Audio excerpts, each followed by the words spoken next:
Allah pemberi. Jadi kalau kamu juga ikut-ikutan, bukan jadi orang yang senang menerima, tapi jadi orang yang senang memberi, maka Allah Subhanahu wa taala akan alirkan kepadamu rezeki-rezeki yang bahkan dari arah-arah yang tidak disangka-sangka.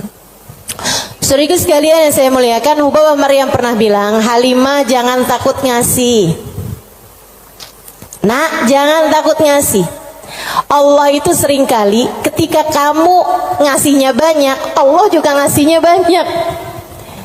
Ketika Allah ngelihat kamu jalur keluar duitnya itu banyak, Allah juga bakalan ngasih itu buat memenuhin jalur keluarnya uang tersebut gitu. Assalamualaikum warahmatullahi wabarakatuh.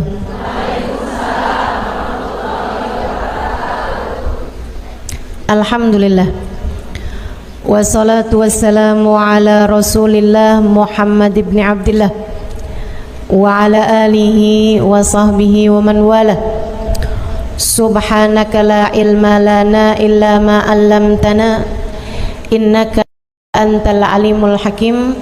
Rabbi shrah li sadri wa yassir li amri wahlul 'uqdatan min lisani yafqahu qawli, amma ba'du. Baik, sebelum kita mulai, kita akan baca niat belajar bersama-sama. Mudah-mudahan ilmunya nanti sekali lagi jadi ilmu yang manfaat buat kita sekalian. Bismillahirrahmanirrahim. Nawaitu ta'allum wa ta'lim wan naf'a wal intifa' wal mudzakarah wat tadhkir wal ifadah wal istifadah wal hidza ala tamassuk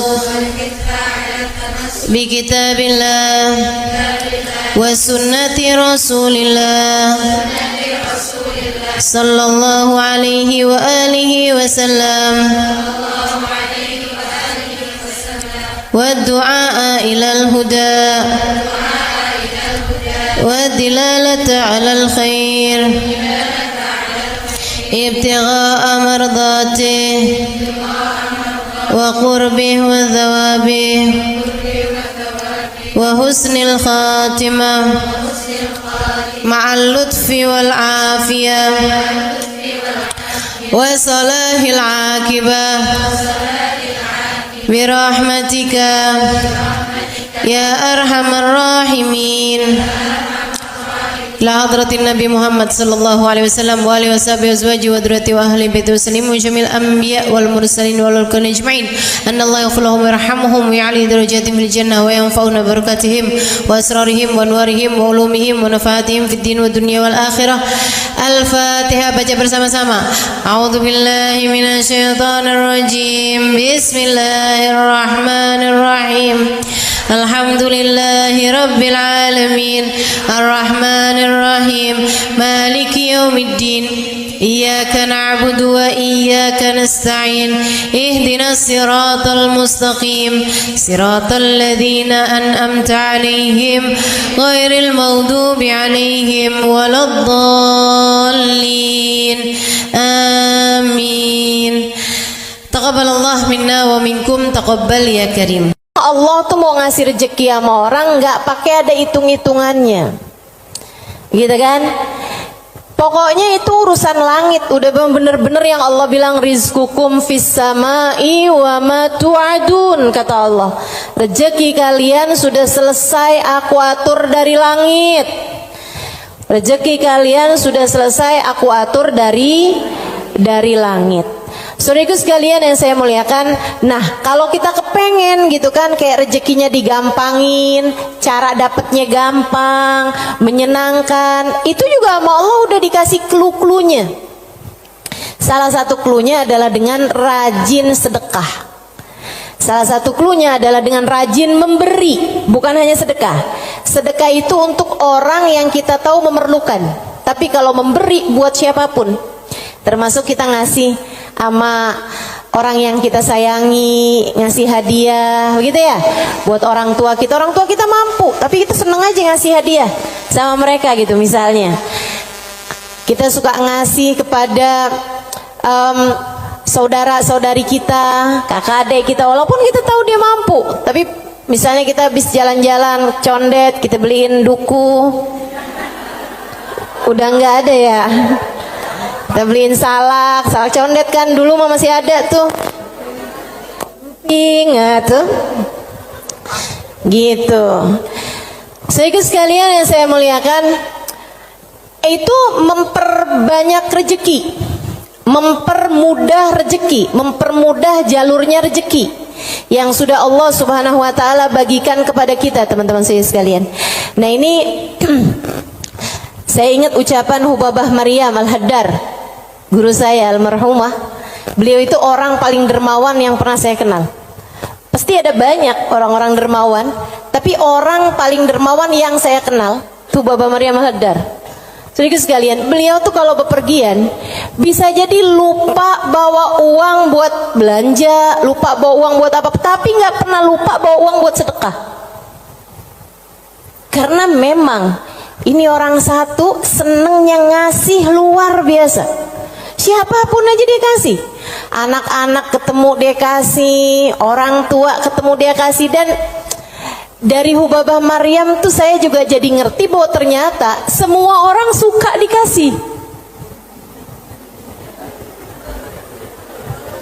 Subhanallah loh. Semua orang tuh seneng aja dikasih gitu. Walaupun dia orang mampu sekalipun gitu ya, tapi kalau dikasih tuh kok seneng aja gitu. Betul nggak? Ini yang katanya Nabi Muhammad, tahadau tahabu, saling beri hadiahlah kalian, maka kalian akan semakin saling sayang, semakin saling cinta. Makanya para ibu mesti yang besar hati buat selalu bisa ngasih sama anak-anaknya, para istri ngasih buat suaminya, begitu kan ya, saudara ngasih buat saudaranya dan seterusnya gitu. Itu memang adalah bagian dari kita pengen cari ridha Allah SWT. Irhamukillah dengan cara memberi tersebut itu ya, ngambil sifatnya Allah SWT. Allah tuh mu'ti, Allah pemberi. Jadi kalau kamu juga ikut-ikutan, bukan jadi orang yang senang menerima, tapi jadi orang yang senang memberi, maka Allah SWT akan alirkan kepadamu rezeki-rezeki yang bahkan dari arah-arah yang tidak disangka-sangka. Saudara sekalian yang saya muliakan, Hubabah Maryam pernah bilang, Halimah jangan takut ngasih. Nak, jangan takut ngasih. Allah itu seringkali ketika kamu ngasihnya banyak, Allah juga ngasihnya banyak. Ketika Allah ngelihat kamu jalur keluar duitnya itu banyak, Allah juga bakalan ngasih itu buat memenuhin jalur keluarnya uang tersebut gitu. Atau Hubabah kayak begitu, jangan takut buat ngasih, nak, jangan takut buat ngasih. Subhanallah, itu sering saya inget-ingetin tuh, jangan takut buat ngasih, jangan takut buat ngasih. Kadang-kadang tuh orang punya banyak aja, kalau mau keluarin duit tuh kayak disuruh keluarin separuh nyawa gitu, penuh perhitungan ya. Makanya ada satu cerita, salah satu dari habaib teriak-teriak manggil anaknya. Misalnya anaknya namanya siapa? Husein misalnya. Sen, Sen. Anaknya sebelah saya ada yang namanya Husein. Sen. Si Husein ini kan dia dengar panggilan tapi dia nggak tahu ayahnya ada di mana. Dia bilang, "Ma, Abah ada di mana sih, Bah? Ini Husein, Bah. Lebek, Bah." Kata abahnya, kamar mandi, nak. Iya, Bah. Dikirain suruh ngambil sabun, apa kehabisan odol gitu kan. Sen, tolong ambilin duit Abah, nak. Ada di gesper Abah warna hijau. Iya sih. Habaib-habaib kita suka punya gesper warna hijau. Gesernya habaib tuh ya. Jadi gespernya dipakai bukan buat celana panjang, tapi buat sarung. Ada yang tahu nggak? Anak-anak zaman sekarang nggak pada tahu nih, nggak seru ah.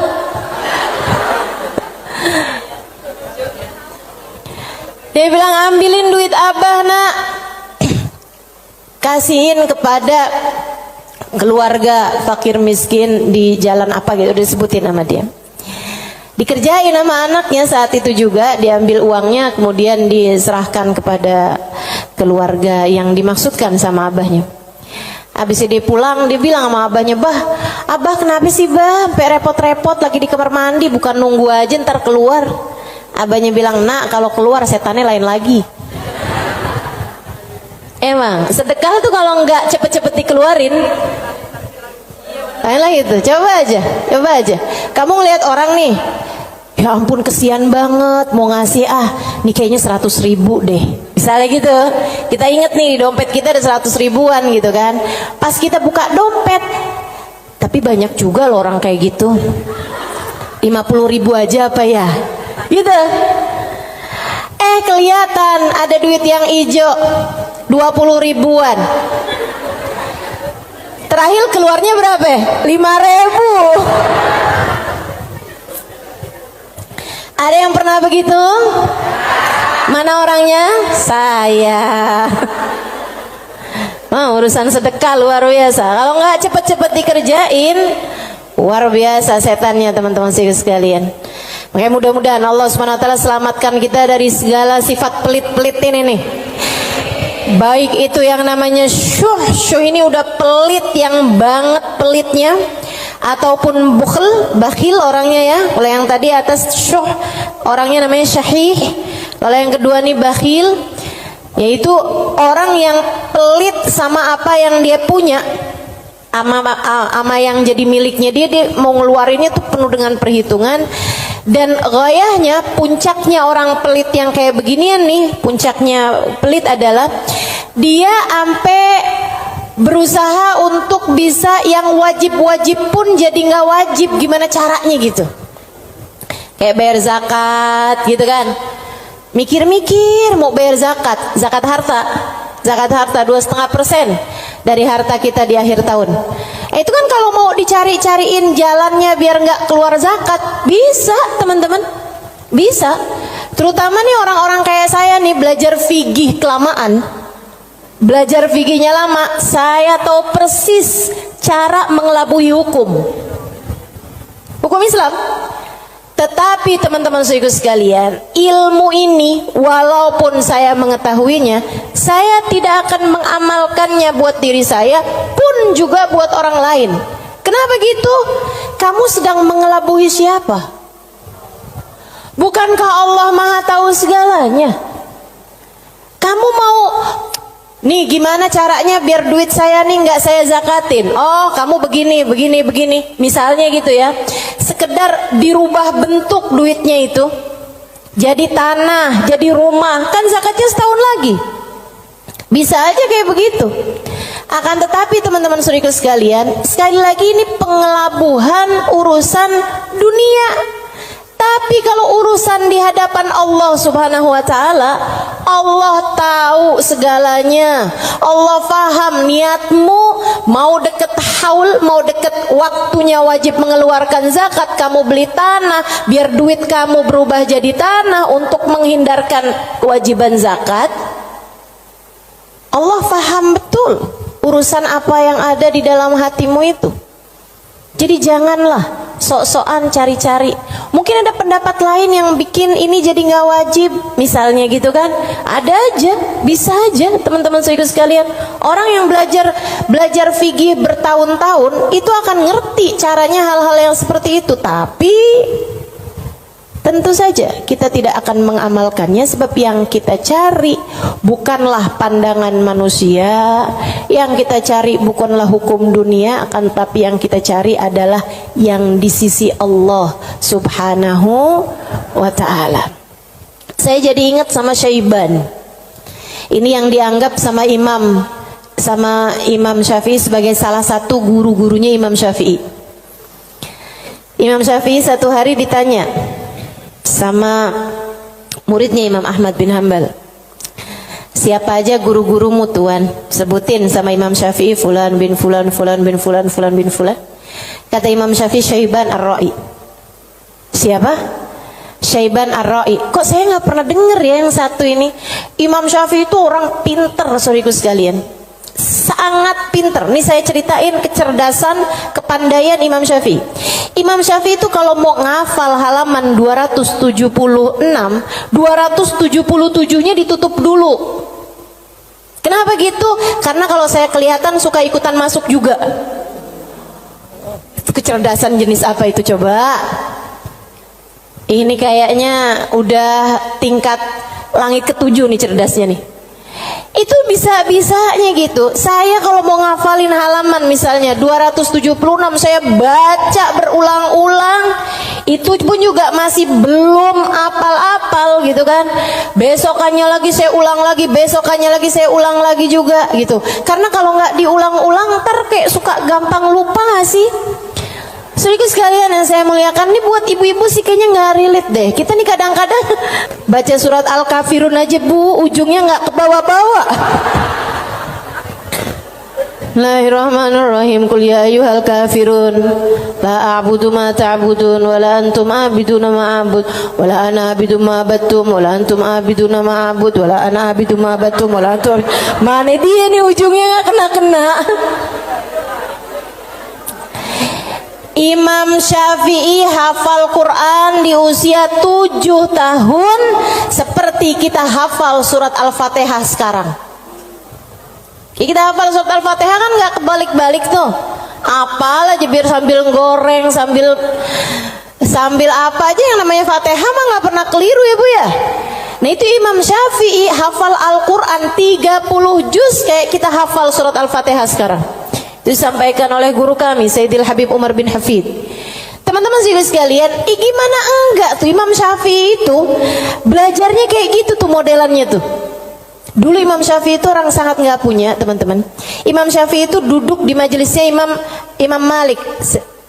Itu beliau pertama hadir duduknya di luar aja, nggak dicatat, dengerin aja.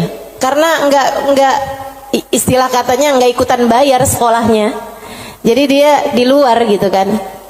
Satu waktu habis selesai murid-murid pada keluar, gurunya nih ngeliatin si anak ini dipanggil sama gurunya gitu.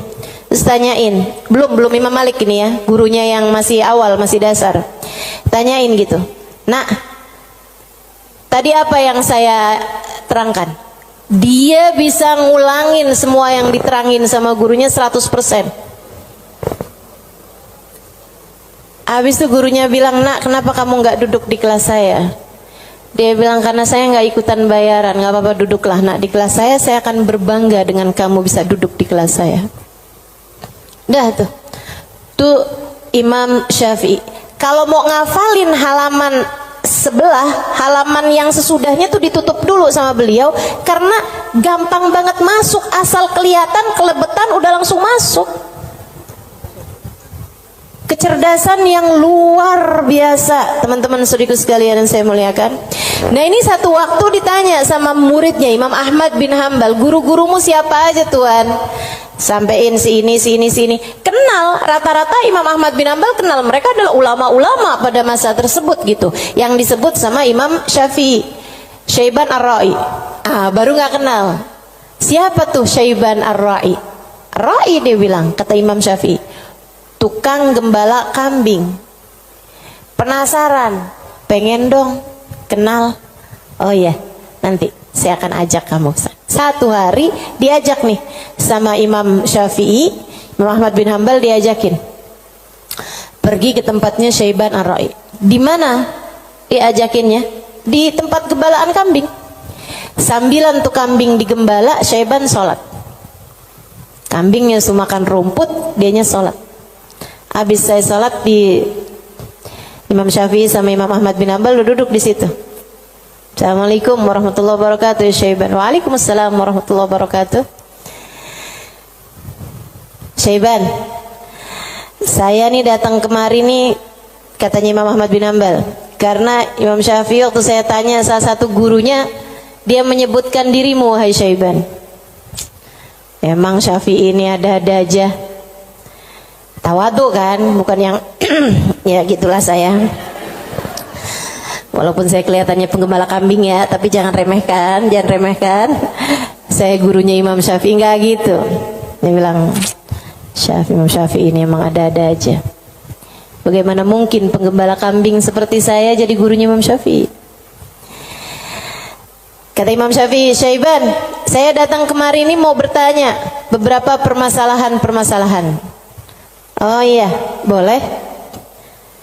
Apa pertanyaanmu? Yang pertama, kami mau tanya kepadamu urusan sholat. Kalau kamu nih ngerjain sholat, terus kamu lupa Syaiban, ini udah 2 rakaat apa baru 1 rakaat ya? Apa yang harus kamu lakukan wahai Syaiban? Syaiban jawab, ala madhabina au ala madhabikum. Sesuai madhab kalian atau sesuai madhab saya? Oh, Syaiban punya madhab, maaf, Syaiban punya madhab. Katanya Imam Syafi'i, emang ada 2 madhab nih dalam masalah ini? Iya, tentu saja. Madhab kalian selalu berbeda dengan madhab saya. Oh, boleh kami tahu kalau sesuai dengan madhab kami gimana Syaiban? Kalau madhab kalian, kalau lupa berapa rakaat sholat, ngambil rakaat yang sedikit, kemudian sesudahnya sujud sahwi. Iya benar, kata Imam Syafi'i, benar. Begitu memang yang disampaikan oleh baginda kita Nabi besar Muhammad sallallahu alaihi wasallam. Kalau madhab kalian gimana Syaiban? Kata Syaiban, kalau madhab kami, madhab ahli tasawuf, madhab hamba-hamba dekat dengan Allah Subhanahu wa taala, madhabnya para wali lah boleh dibilang. Dia bilang kalau kami sholat menghadap Allah tapi kami sampai lupa berapa rakaat kami menghadap kepadanya, artinya kan pikirannya kemana-mana. Dia adalah orang yang sudah kurang ajar kepada Allah. Dia harus dihukum dengan puasa setahun dan qiyamul lail setahun. Itu hukuman buat orang, itu pelajaran buat orang yang bisa sampai lupa ngadep sama Allah Subhanahu wa taala. Ada yang mau ikutan madhabnya Syaiban?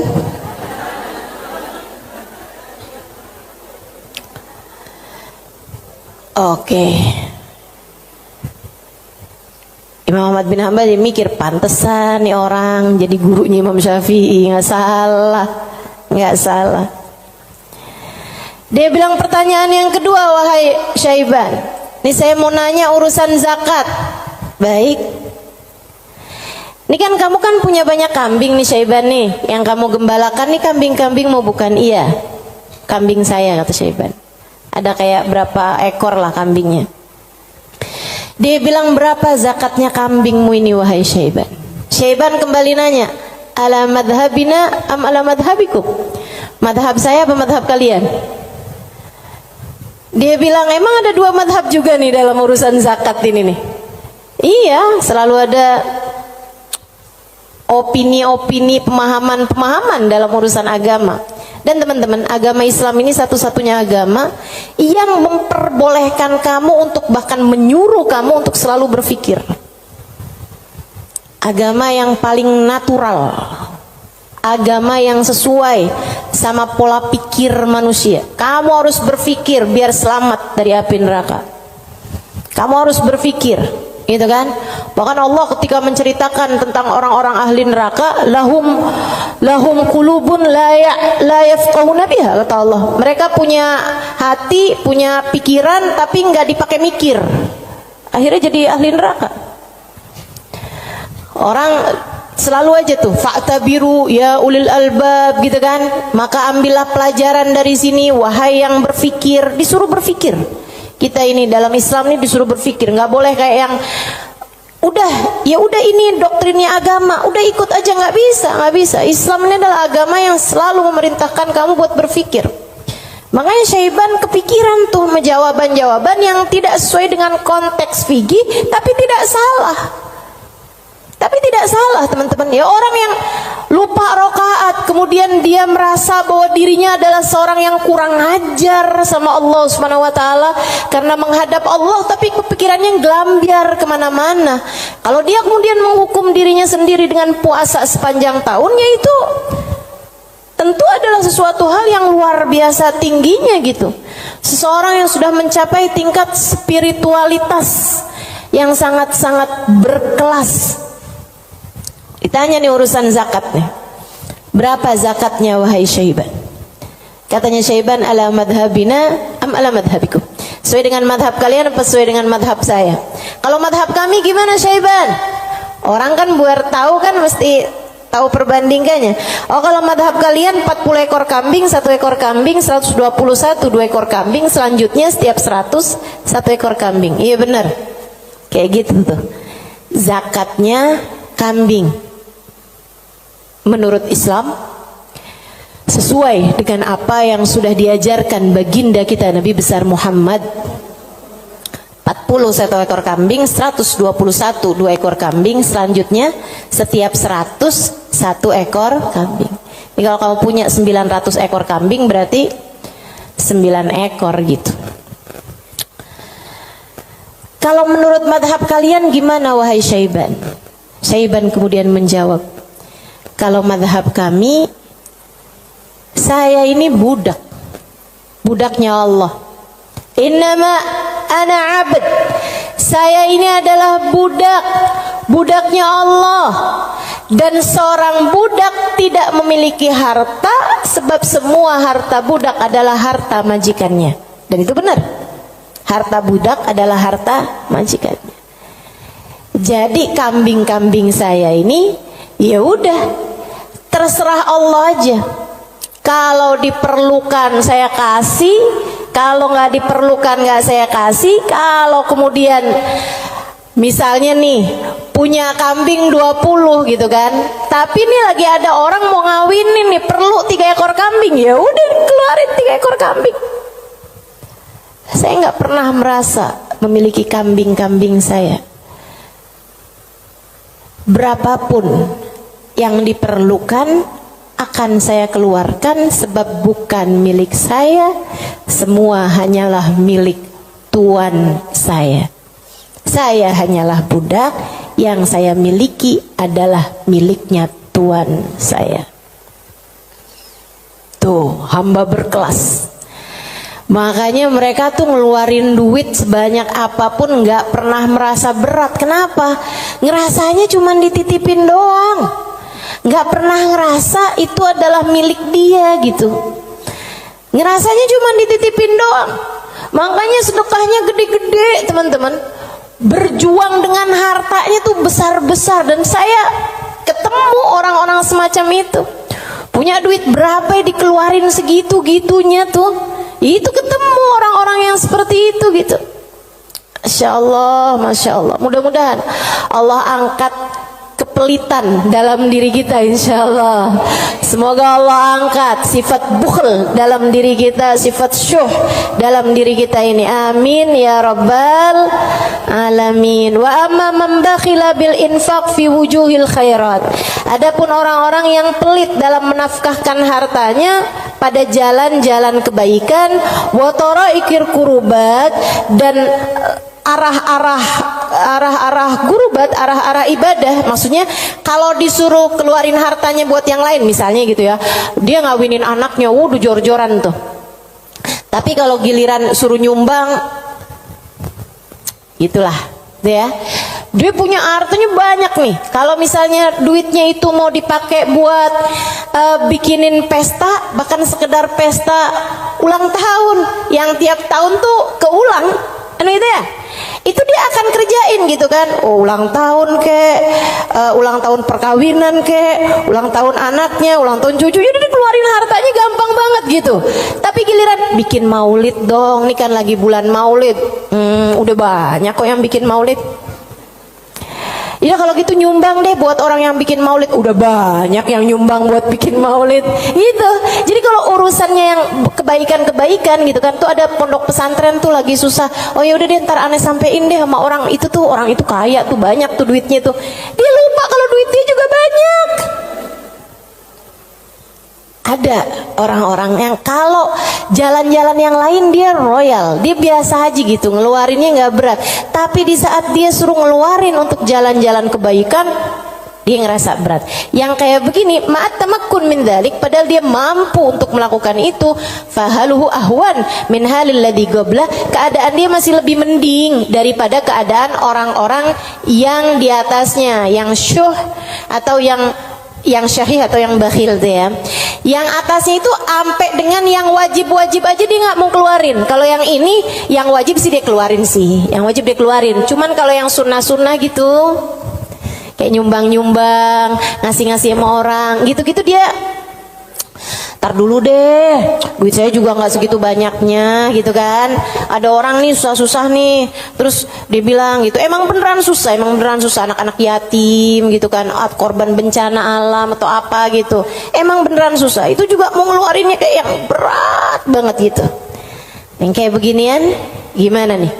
Ahwan minal ladzi qabla, mendingan sih daripada yang sebelumnya. Sebutnya apa? Wa yusamma bakhilan aidan, disebut juga orang bakhil juga. Li'annahu qad adharal mal wa laqiba fi imsaki, karena dia mendahulukan harta untuk dirinya sendiri dan dia senang buat pegangin hartanya. Wa bakhila bi badlihi fi ma huwa arfa' lahu wa anfa' inda rabbih minad darajatil ula wal khairatil baqiyah fid daril akhirah. Karena dia itu kan bakhilnya itu menyelahkan sesuatu yang dia rasa lebih bermanfaat. Kalau dia disuruh nyumbang nih, kayak dia akan mikir yang daripada saya nyumbang, mendingan juga buat sekolah anak aja nih dulu. Mendingan buat ngirimin anak dulu aja, mendingan buat ini aja, mendingan buat itu aja. Kayak yang dicari-cari gitu keperluan dia itu, mendingan ganti horden aja, mendingan ganti karpet aja, mendingan ada pintu model baru, mendingan saya ganti pintu aja, mendingan saya. Pokoknya gitu aja gitu, daripada dia mencari-cari, maksudnya daripada dia mengeluarkan hartanya untuk urusan-urusan yang sifatnya akhirat, dia akan lebih memilih untuk yang buka cabang aja, buka usahanya lebih luas aja, mendingan ini aja, mendingan itu aja, kayak gitu-gitu. Atau bahkan mendingan buat kawin lagi aja. Itu ngebantu orang juga. Dia akan nyari perempuan yang miskin juga. Gimana tuh? Wa madamal insan yarjah imsakul mal ala badli fi mahabillah wa maradi fa huwa ghairu khalin an syai'in minal bukhl. Dan sesiapa orang, selagi seseorang itu masih lebih mendahulukan, masih lebih mementingkan megang hartanya daripada menyerahkannya di jalan yang diridhoi Allah dan yang dicintai Allah, maka artinya orang tersebut belum kosong dari sifat pelit. Artinya dia masih punya sifat pelit dalam dirinya. Uang kamu nih antara kamu serahkan buat beli sesuatu duniawi, sama kamu serahkan buat kepentingan akhirat, kamu ringanan mana? Ya kita masih lebih ringan untuk urusan-urusan dunia kita kan, betul nggak? Atau untuk antara kamu keluarkan di jalan Allah dengan kamu tabung, kamu masih beratan mana? Ya beratan ngasih lah. Kalau buat nabung kan ya buat diri kita sendiri, itu investasi masa depan, harus kita pikirkan juga kan. Nah itu berarti kata Imam Ghazali, Imamul Haddad, sini Imamul Haddad yang bilang ya, bukan saya ya. Berarti dia ya memang masih pelit juga. Kamu masih pelit. Selagi antara uang kamu pakai buat tabungan sama uang kamu serahkan untuk jalan-jalan kebaikan, kamu masih memilih untuk nabung. Berarti ini kayaknya kita semua masih pelit lah ya. Udah kita sepakatin aja dah. Masih pelit semuanya, ya Allah, ya Allah. Makanya masih harus terus-terusan berdoa. Allahumma inni a'udzubika minal ajzi wal kasal wa'ud. Allahumma inni a'udzubika minal hammi wal hazan wa a'udzubika minal ajzi wal kasal wa a'udzubika minal jubni wal bukhl wa a'udzubika min ghalabatid dain wa qahrir rijal. Itu masih harus terus-terusan kita baca teman-teman, tiap hari, tiap pagi kita baca doa itu. Ya Allah, beri kami hidayah untuk bisa ringan tangan dalam memberi, enggak terus-terusan pelit sama apa yang kami miliki ya Allah. Wala yakunul insan jawadan sakhiyan hatta yakuna badlul mal fi mahabbillah arja inda wa ahab ilaih min imsaki. Dan seseorang itu belum bisa disebut dermawan, belum bisa disebut sakhi, belum bisa disebut orang karim, orang dermawan sampai dia merasa bahwa menyerahkan uang di jalan Allah lebih dia sukai daripada menabung, daripada pegang duit itu, daripada dia nggak ngasihnya di jalan Allah gitu. Kalau kamu ngerasa masih ngasih itu lebih berat daripada kamu pegang, nah itu berarti kamu masih pelit. Tapi kalau kamu ngerasa udah yang ngasih lebih kamu sukai daripada kamu pegang, gitu ya, itu berarti kamu adalah seseorang yang dermawan. Udah jadi tambah jauh aja nih kita nih. Fa'lam dzalik wa'mal alaih. Ketahuilah hal ini dan amalkanlah, wallahu yatawalla hudak. Semoga Allah Subhanahu wa taala memberikan petunjuk kepadamu. Amin ya rabbal alamin. Wa minal muhlikat, dan salah satu dari sifat-sifat yang dapat menghancurkan seseorang, salah satu dari sifat-sifat penghancur amal ibadah seseorang, salah satu dari sifat-sifat yang dapat meluluh lantakkan dirimu, menurunkan nilaimu di mata Allah Subhanahu wa taala adalah al-ghurur, sifat ghurur, tertipu. Apa tuh tertipu? Wa makna, arti tertipu adalah an yulabbisul insan ala nafsih. Dia bikin samar kepada dirinya sendiri, wa yuriyahal umur ala khilafi ma hiya alaih. Dia memperlihatkan kepada nafasnya, kepada dirinya, ala khilafi ma hiya alaih, tidak sesuai dengan fakta yang ada. Wadzalik lidu'fi basiratihi 'ala din, dan yang seperti ini adalah karena lemahnya pemahamannya, basirahnya, basirah itu pandangan hati, lemahnya pandangan hati dia fiddin, dalam urusan agama, wa qillati ma'rifatihi bihaqaiqi, dan sedikitnya pengetahuan dia dengan hakikat-hakikatnya agama, walijahli li afatil a'mal wa mawaqa'id syaitan, dan karena yarhamukillah banyak bener sih, ada gak? Walijahlihi, dan karena ketidakfahaman dia biafatil a'mal, dengan penyakit-penyakitnya amal, wa makaid syaitan, dan tipu dayanya syaitan, wali ghalabati hawa nafs alaih, dan karena menangnya hawa nafsu menghadapi dia, wa rukunihi ila amaniha wa khuda'iha, dan karena tenangnya dia dengan angan-angannya dirinya sendiri serta tipu dayanya dirinya sendiri. Waqad qalallahu ta'ala, dan Allah Subhanahu wa taala telah menyampaikan, muhadziran li ibadihi minal ghurur, memberi peringatan kepada hamba-hambanya tentang bahayanya ketertipuan ini. Kata Allah Subhanahu wa taala, ya ayyuhan nas inna wa'dallahi haq, wahai sekalian manusia, sesungguhnya janji Allah itu benar. Fala taghurranakumul hayatud dunya, janganlah kehidupan dunia menipu kalian, wala taghurrannakum wala yaghurrannakum billahil ghurur, dan janganlah ghurur, tipu daya, menipu kalian dari Allah Subhanahu wa taala. Wa qala ta'ala fi wasfi ba'dil mughtarrin, dan Allah Subhanahu wa taala telah mensifati sifatnya orang-orang yang tertipu dengan firman Allah Subhanahu wa taala dalam akhir surat Al-Kahfi, alladzina dhalla sa'yuhum fil hayatid dunya wa hum yahsabuna annahum yuhsinuna sun'a. Mereka adalah orang-orang yang sesat jalan mereka di dunia, akan tetapi mereka menyangka bahwasanya mereka telah berbuat banyak kebaikan-kebaikan dunia. Banyak banget nih.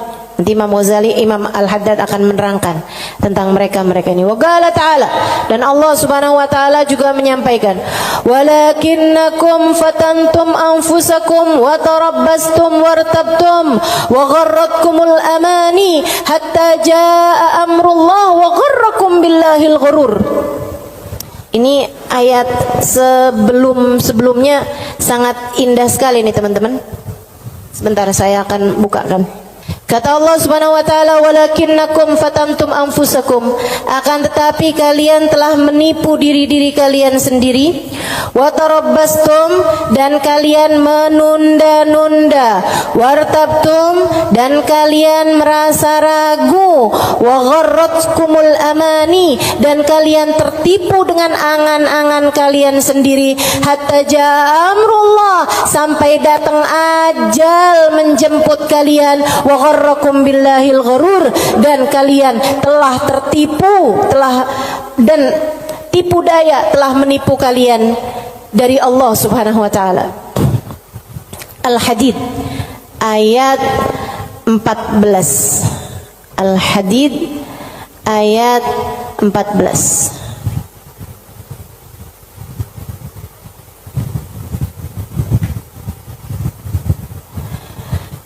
Al-Hadid ayat 14. Nih. Ini serem sih. Saya mau baca ayat ini nih, pas baca Quran pas nyampe ayat-ayat ini. Ya Allah, ngerinya. Saya bacain ya.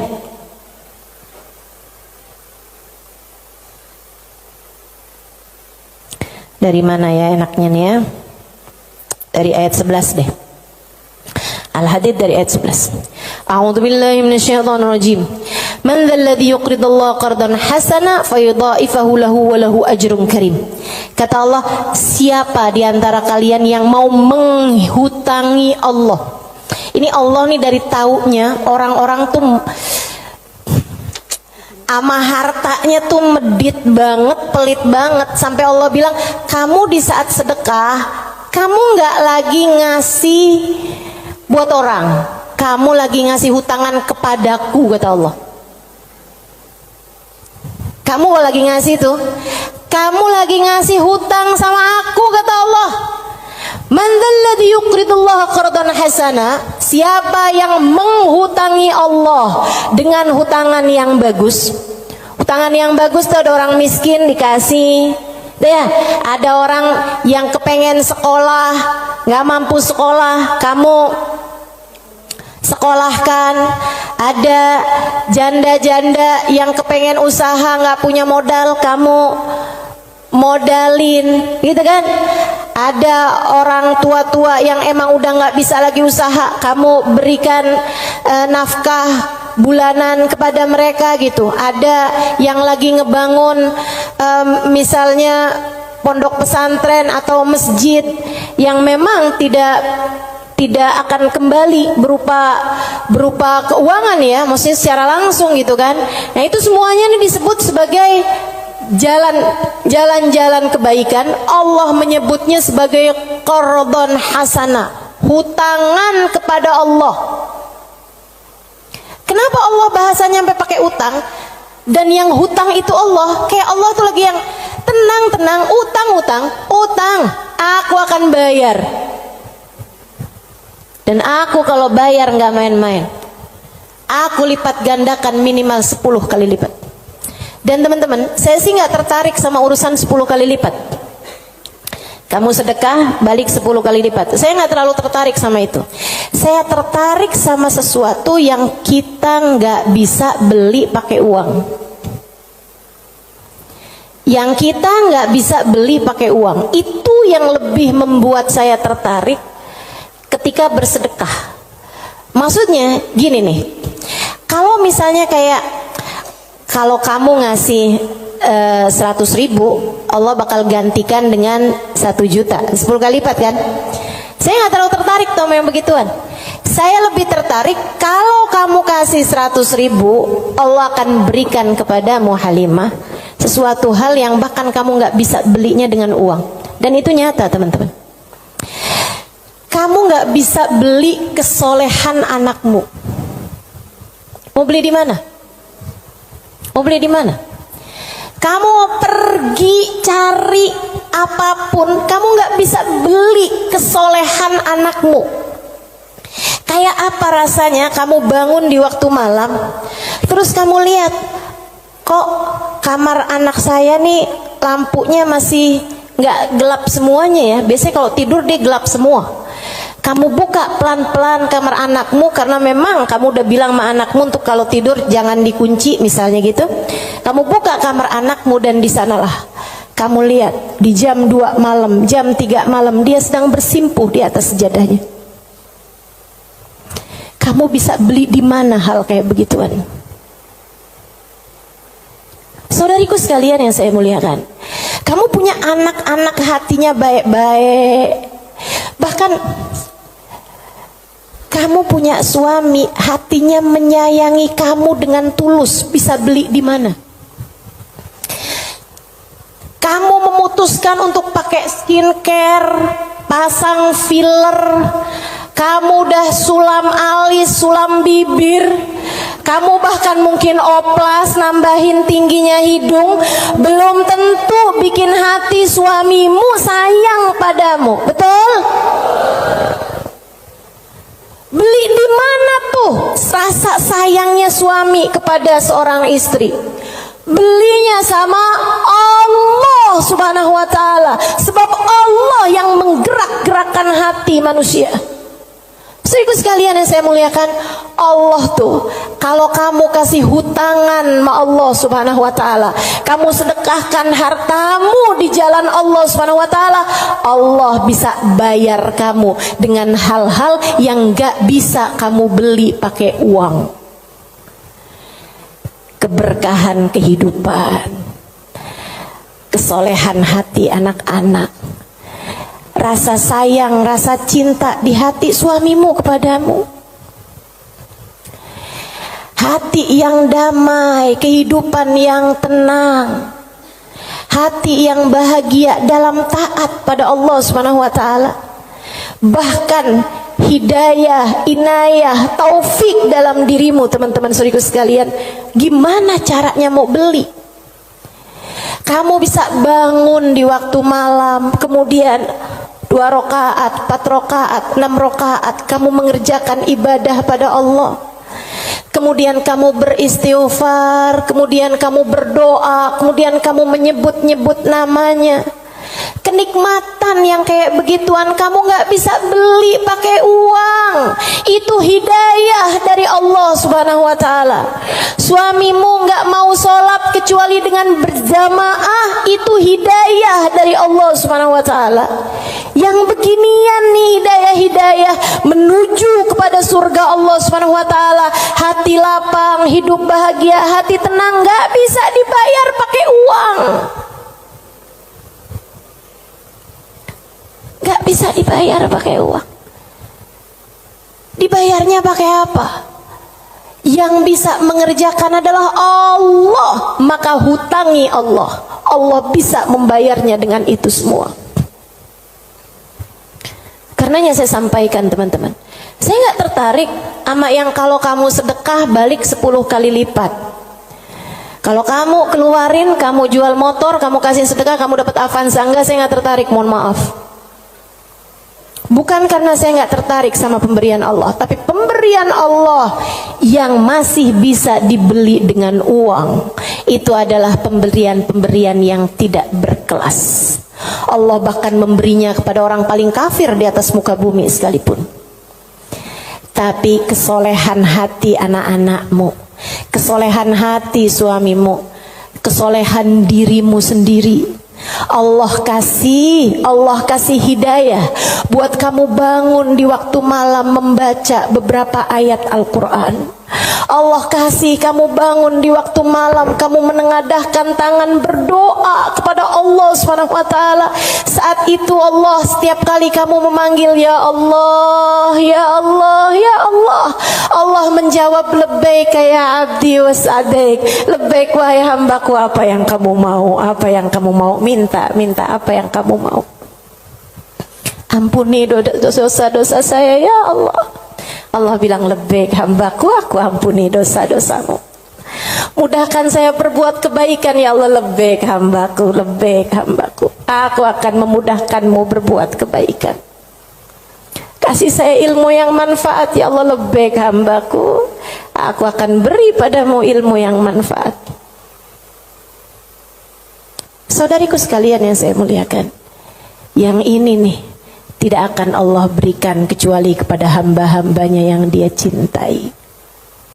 Assalamualaikum warahmatullahi wabarakatuh.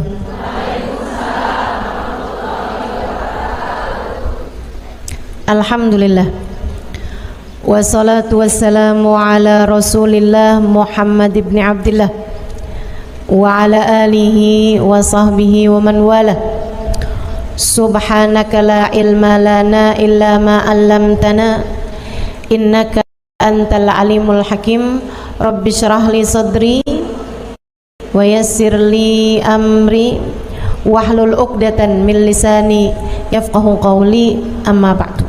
Baik, sebelum kita mulai, kita akan baca niat belajar bersama-sama. Mudah-mudahan ilmunya nanti sekali lagi jadi ilmu yang manfaat buat kita sekalian.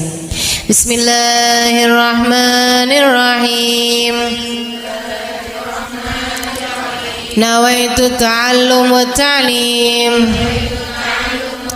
wan naf'a wal intifa' wal mudzakarah wat tadhkir wal ifadah wal istifadah wal hidza ala tamassuk bi kitabillah wa sunnati rasulillah sallallahu alaihi wa alihi wasallam wa du'a ilal huda والدلالة على الخير ابتغاء مرضاته وقربه وثوابه وحسن الخاتمة مع اللطف والعافية وصلاح العاقبة برحمتك يا أرحم الراحمين. La hadratin Nabi Muhammad sallallahu alaihi wasallam wa alihi washabihi wazwaji wa dhurriyyati wa ahli baiti waslimu jamil anbiya wal mursalin wal ulul ajma'in anna Allah yaghfir lahum wa yarhamhum wa ya'li darajatihim fil jannah wa yanfa'una barakatihim wa asrarihim wa anwarihim wa ulumihim wa nafaatihim fid din wa dunya wal akhirah. Al-Fatihah, baca bersama-sama. A'udzu billahi minasy syaithanir rajim. Bismillahirrahmanirrahim. Alhamdulillahi rabbil alamin. Ar-Rahmanir Rahim. Maliki yaumiddin. Iyyaka na'budu wa iyyaka nasta'in. Ihdinas siratal mustaqim. Siratal ladzina an'amta 'alaihim ghairil maghdubi 'alaihim waladdallin. Amin. Taqabbalallah minna wa minkum, taqabbal ya karim. Warraghbah fid dunya, sementara rakus ambisi terhadap dunia, tukatsirul ham, bikin banyak sumpah, wal hazan, dan bikin banyak kesedihan. Bikin sedih badan kita, bikin sedih hati kita, bikin sumpek dan bikin akhirnya jadi berpenyakit ya badan kita ini. Ar-raghbah fid dunya. Wal batalah, sementara batalah, kalau di situ diartikan apa batalah? Nganggur ya, benar. Cuman bahasa yang enak apa ya? Tugasil galba, lalai dari Allah, maksudnya ya nggak kepengen dunia juga, nggak kepengen akhirat juga gitu, kayak gabut. Anak zaman sekarang bahasanya gabut ya. Gabut itu apa sih sebenarnya? Nggak ada kerjaan gitu kan? Itu kayak ada singkatan nggak butuh gitu kali ya dari itu ya. Nggak ngapa-ngapain gitu, pengangguran aja gitu, nggak jelas. Wal batalah tuh terlena, nganggur gitu kan, tidur mulu gitu, luntang lantung. Nah, ada orang luntang-lantung gitu kan. Dibilang luntang-lantung, dibilang lantung-luntang. Tugasul galba, bikin keras hati. Bikin keras hati. Nganggur tuh penyakit bahaya memang. Bahaya. Wa qala alaihi salatu wassalam, dan bersabda pula baginda Nabi besar Muhammad, Naja awalu hadhil umma bizzuldi wal yaqin.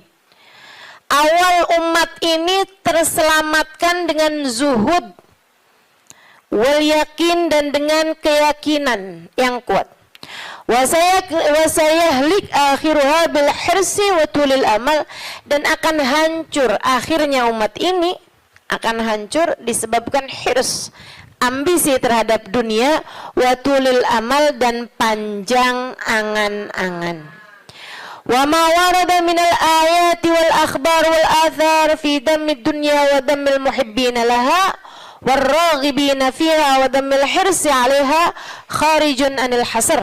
Dan apa yang warid, apa yang datang dari ayat, hadis, athar itu yang disampaikan oleh Nabi maupun para ulama, fi dammid dunya, dalam celaknya dunia, maksudnya mengenai betapa buruknya dunia, betapa buruknya orang-orang yang mencintai dunia, betapa buruknya orang yang ambisi terhadap dunia, dan mil hirs 'alaiha, betapa buruknya orang yang rakus terhadap dunia. Banyak sekali kharijun anil hasr, enggak bisa kehitung. Ayat, hadis maupun ucapan para ulama mengenai betapa buruknya dunia, betapa buruknya para pecinta dunia dan lain sebagainya, ini banyak banget hadisnya, keterangannya enggak kehitung.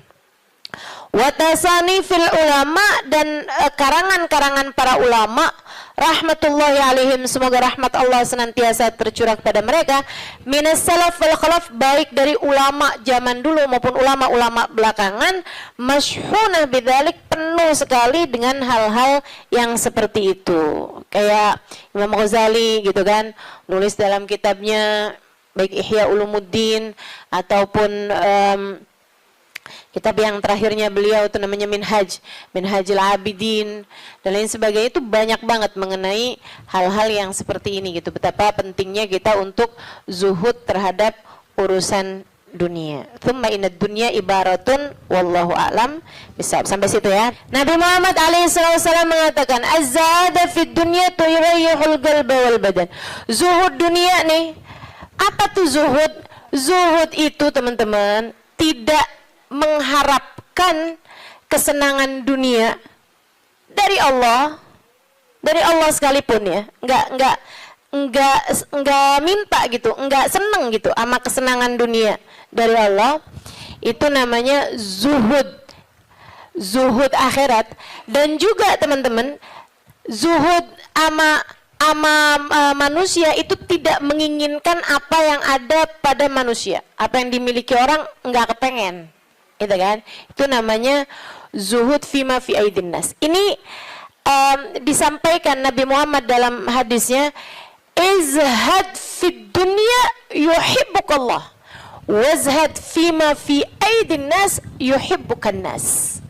Kata Nabi Muhammad alaihissalam, zuhudlah kamu dari dunia. Zuhud tuh enggak seneng, enggak ambisi, enggak fokus kepada kesenangan dunia maupun pencapaian dunia. Hati-hati, tipis teman-teman bedanya, gitu kan? Pencapaian dunia, saudara sekalian, kayak gini loh, banyak followers, majelisnya jadi rame, itu tipis tuh antara kamu kepengen akhirat sama kamu kepengen dunia. Buat siapanya? Bukan buat yang hadir. Saya rasa kalau yang hadir mudah-mudahan baik gitu kan. Tipisnya itu buat pelaku-pelaku dakwah, baik yang rumahnya buka buat majelis atau dia buka majelis, atau yang ngajarnya nih gitu. Karena kalau tujuannya senengnya itu adalah urusan-urusan dunia, tuh tipis banget setan nantinya tuh bisa masuk dari arah situ. Dari arah situ masuknya. Izhad fid dunia, kata Allah Subhanahu wa taala. Makanya dari tipisnya nih yang saya sebut tadi itu ya, kayak keinginan kamu tuh dunia apa akhirat, keinginan kamu tuh pujian manusia atau pujian Allah.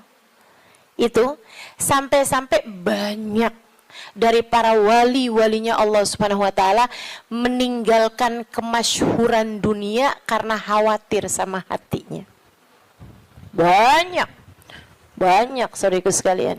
Sampai ada di antara para wali itu yang sampai berpura-pura nyuri,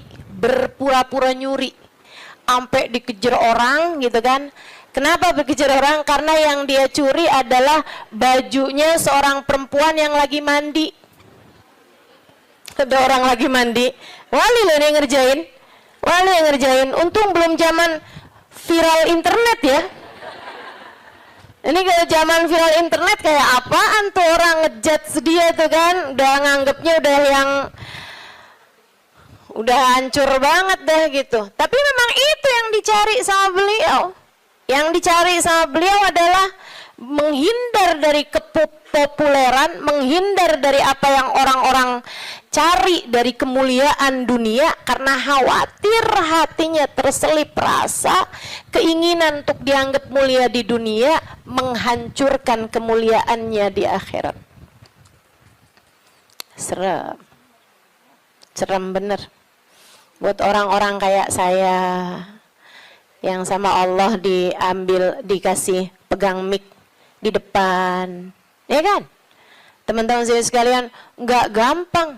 Makanya kalau ada yang bisa kamu lakukan untuk saya, doain, biar bisa ikhlas, doain, biar bisa benar gitu, jaga hati, doain, biar disayang Allah gitu. Kesian nih, begitu udah masuk nih setan, teman-teman saya sekalian, setan tuh ya datang ke pedagang beda, datang ke orang awam beda, datang ke ulama beda lagi. Waduh, yang datang ke ulama nih setannya juga ulama.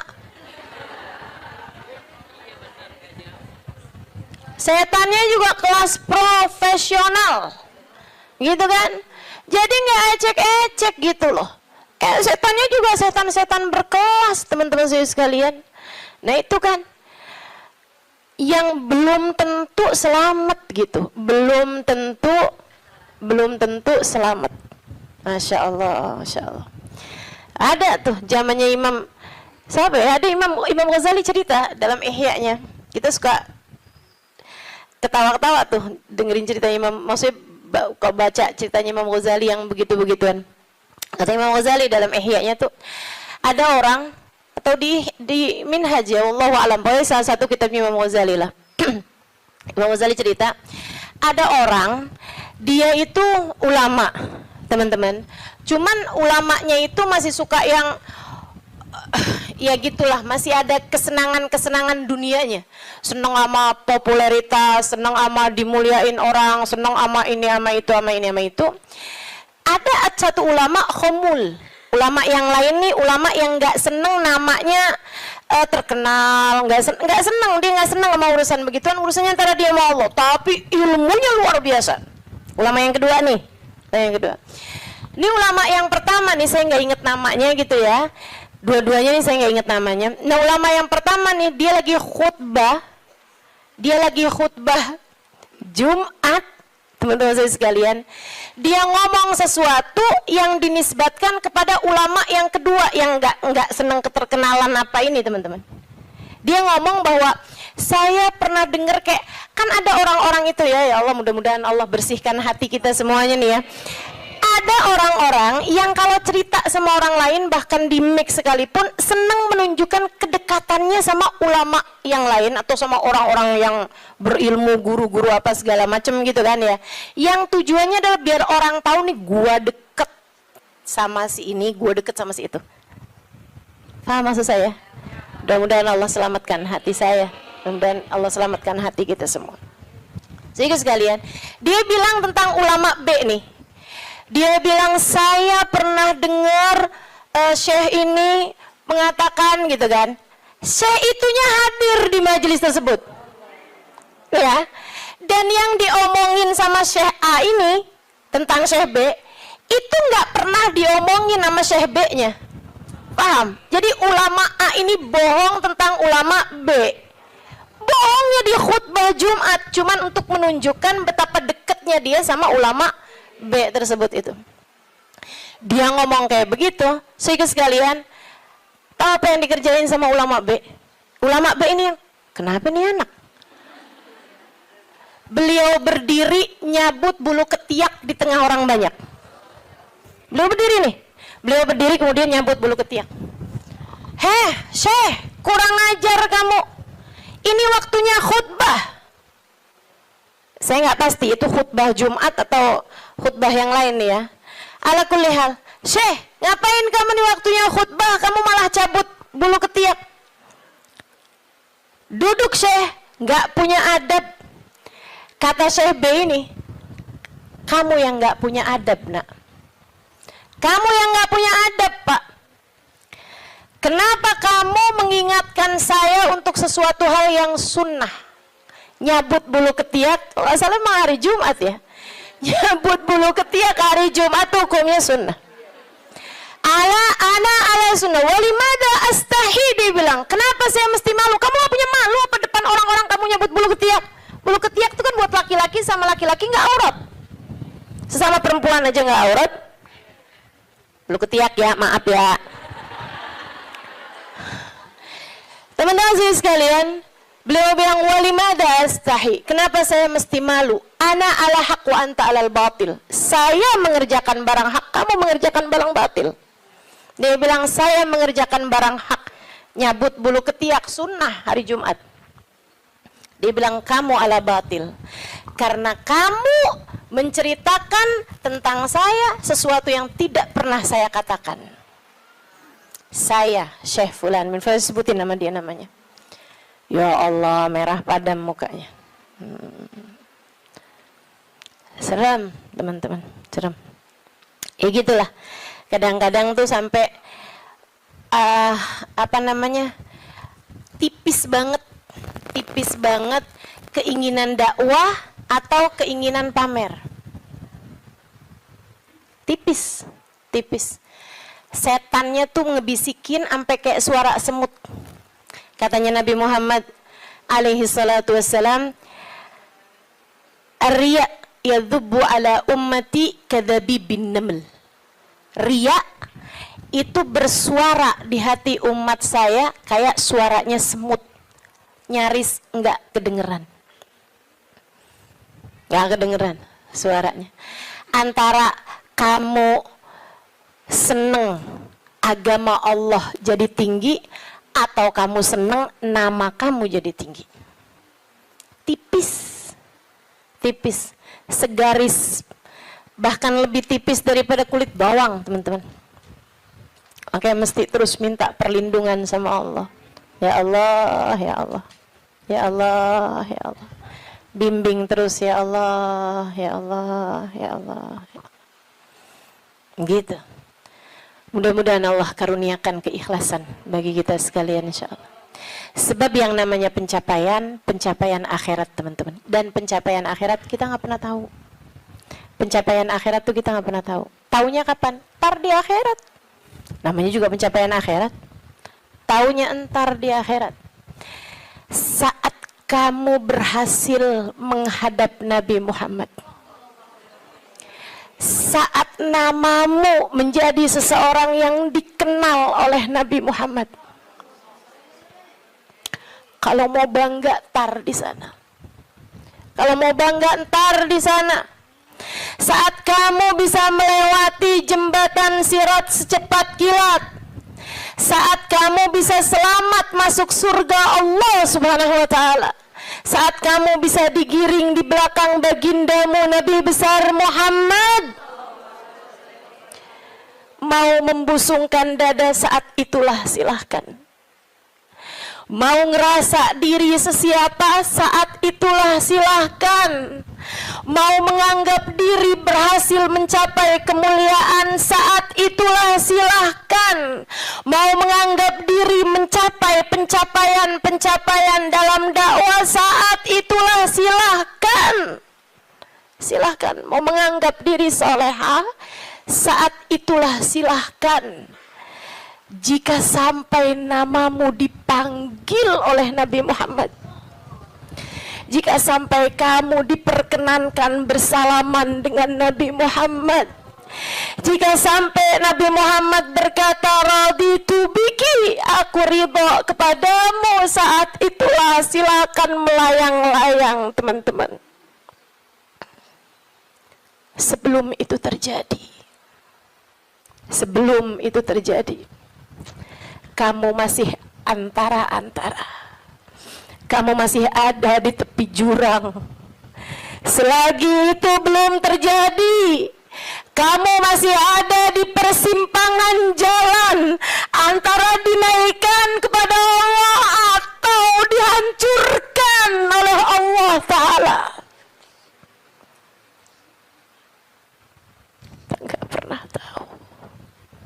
Kita nggak pernah tahu.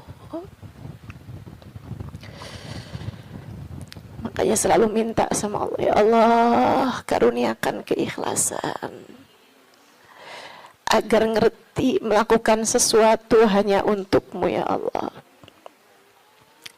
Karuniakan keikhlasan, mengajar karenamu, belajar karenamu, buka majelis karenamu, hadir majelis karenamu, nyumbang majelis karenamu. Karuniakan keikhlasan, ya Allah. Salat karenamu, sedekah karenamu, bantu orang karenamu.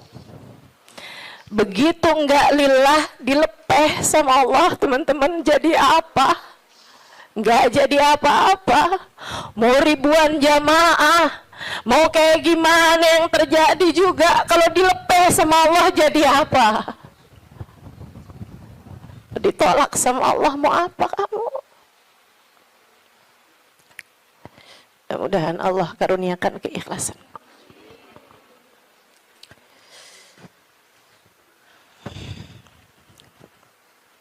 Az-zahada fid dunya, zuhud di dunia, zuhud dunia, ngarepnya cuma Allah semata.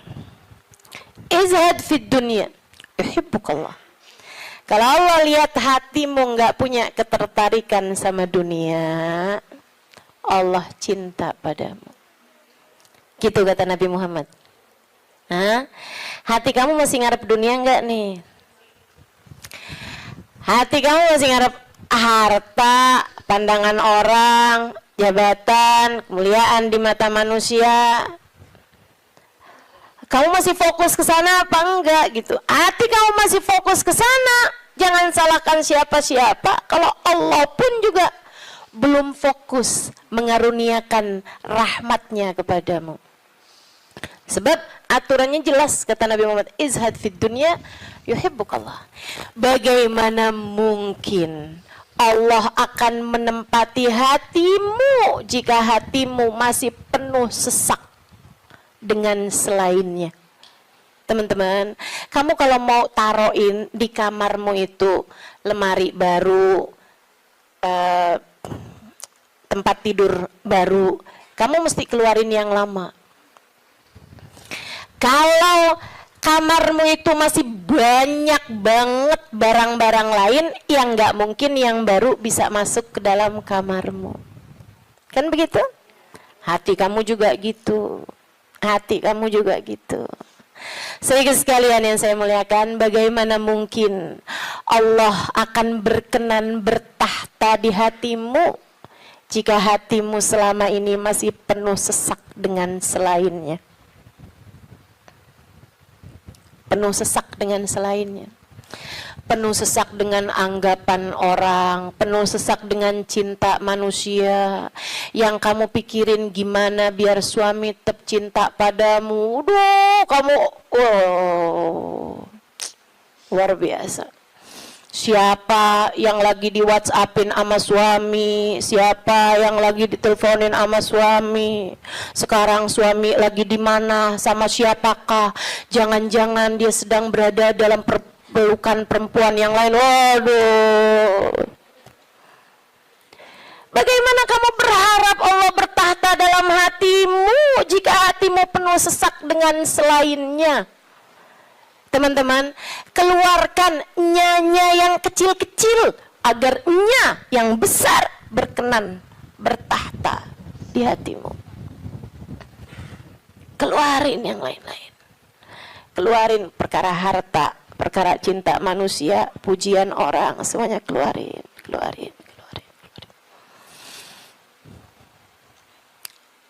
Jangan selalu nanya apa yang saya inginkan, apa yang saya ingin kerjakan. Tapi selalu bertanya, apa yang Allah inginkan, apa yang Allah mau saya kerjain. Terus gitu. Hidup belajar terus insya Allah. Izhad fi dunia, kata Allah. Kalau Allah lihat hati kamu kosong dari mencintai dunia, Allah akan bertahta di dalamnya. Allah akan cinta kepadamu, teman-teman. Yuhibbukallah, kamu akan dicinta sama Allah kalau begitu. Wazhad fima fi aidin nas yuhibbukan nas. Kamu pengen dicintai sama orang, cintai disenengin sama manusia, seenggaknya gitu punya teman-teman baik, punya kawan-kawan baik gitu. Orang nggak jauh dari kamu, itu juga nggak apa-apa, bagus. Caranya katanya Nabi Muhammad, izhad fima fi aidin nas. Zuhudlah kamu dari apa yang dimiliki sama orang. Jangan selamitan, jangan kepengen apa yang dipunya sama orang. Orang nggak seneng loh kalau kita tuh kayak yang, ih bagus, mau dong. Nggak seneng, teman-teman. Ustazah kerudungannya cakep-cakep, Ustazah boleh nggak buat saya? Misalnya gitu. Saya ngomong sama Ustazah Khadijah. Tuh ya. Nggak bagus, teman-teman. Nggak bagus. Dan itu kamu nggak akan disenengin sama orang kalau caramu kayak gitu tuh. Minta aja nggak disenengin sama orang, apalagi ngambil. Kan ya? Udah pasti tuh orang nggak seneng. Orang itu, teman-teman, punya banyak sekalipun gitu kan, kalau diminta tuh, kecuali para wali-walinya Allah, kecuali para orang-orang lain itu mah tingkatannya, ya kan. Tapi kalau diminta tuh nggak seneng itu juga gitu. Walaupun mintanya nggak yang dengan bahasa-bahasa yang ini gitu, terus terang, tapi kayak bahasa sindiran gitu kan. Kerudungannya banyak, boleh kali Ustazah, yang ini cakep nih, gitu kan? Enggak boleh, nggak baik kayak begitu. Kamu menurunkan kemuliaanmu, teman-teman. Yang kata Nabi Muhammad tuh, satu titik hitam di wajahmu di akhirat nanti setiap kali kamu meminta kepada orang lain. Izhad fima fi aidin nas. Apalagi kalau sampai kamu, hati kamu nggak pernah tertarik sama apa yang dipunya sama orang. Oh, dicinta sama Allah. Saya ceritain tuh di buku Bidadari Bumi 2 tentang seorang perempuan yang diceritain sama Hubabah Nur. Sekalian saya muliakan, saya lagi ngobrol sama Hubabah cerita tentang orang ini. Tuh bahwa ada tuh 5 orang tuh. Emang bener nih hadisnya Nabi yang ini bener banget. Ra'aituhu bi'aini, kata beliau. Saya lihat dengan mata saya. Dia bilang ada satu orang alimah. Itu beliau, si perempuan ini, saya bolak-balik ngelihat di undangan, di kondangan, tuh ya, di pesta-pesta gitu, perkawinan kayak gitulah, kondangan-kondangan, bajunya itu terus. Saya tahu kalau dia ini miskin karena bajunya itu terus, gitu kan. Orang di Tarim itu kalau keluar semuanya pakai baju hitam. Nah, kalau baju hitam kan susah nandainnya kan, yang sama semua. Betul apa enggak? Sehingga sekalian saya muliakan, makanya saya suka heran gitu, Ustazah Halimah nih fashionable, apa namanya? Bener nggak ngomongnya? Lagi mana? Apa tadi?